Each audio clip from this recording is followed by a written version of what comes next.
Dampak kolonialisme dan imperialisme di berbagai bidang di Indonesia. 1. Dampak ekonomi. Penjajahan memonopoli wilayah sehingga menyebabkan gangguan dalam perdagangan. Perekonomian mengalami transformasi dari sektor pertanian pangan ke sektor perkebunan. Perdagangan internasional di Nusantara terganggu oleh monopoli perdagangan VOC. VOC menggunakan penguasaan konvensional untuk mengeksplorasi tanah jajahan dan mengambil hasil bumi. 2. Urbanisasi dan pertumbuhan kota. Adanya urbanisasi merupakan salah satu dampak dari kolonialisme. Pada masa sistem ekonomi liberal ini, perusahaan baru yang didirikan dengan cepat mengalami perkembangan. Faktor lain yang menimbulkan urbanisasi masyarakat pribumi dari pedesaan ke kota atau pusat perkebunan adalah berkurangnya lahan pertanian yang mengakibatkan peningkatan kaum miskin di wilayah pedesaan.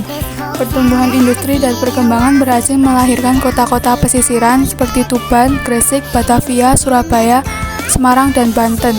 Antara tahun 1900 hingga 1925, kota-kota di Hindia Belanda tumbuh dengan cepat. 3. Dampak sosial dan budaya. Yang pertama dari budaya, melemahnya tradisi lokal akibat pengaruh Eropa dan diganti dengan tradisi pemerintah Belanda. Bahasa Belanda menjadi bahasa serapan, hilangnya status raja menjadi pegawai pemerintah. Yang kedua, sosial. Munculnya berbagai golongan sosial termasuk golongan pribumi, golongan timur asing seperti orang Cina dan timur jauh, golongan Eropa terutama Belanda, dan golongan pribumi. Meningkatnya mobilitas sosial yang diakibatkan karena adanya transmigrasi untuk memenuhi kebutuhan tenaga kerja di perkebunan yang dibuka oleh Belanda di luar Jawa. Terbentuknya golongan buruh dan majikan karena perkembangan pabrik dan perusahaan yang membuat masyarakat Indonesia terlibat dalam pekerjaan yang lebih dinamis. 4. Kesehatan dan higienitas. Selain teknologi, pemerintah kolonial Belanda juga mengeluarkan kebijakan dalam bidang kesehatan dan higienitas. Saat politik etis, fokus perhatian pemerintah kolonial Belanda terhadap pelayanan kesehatan berubah.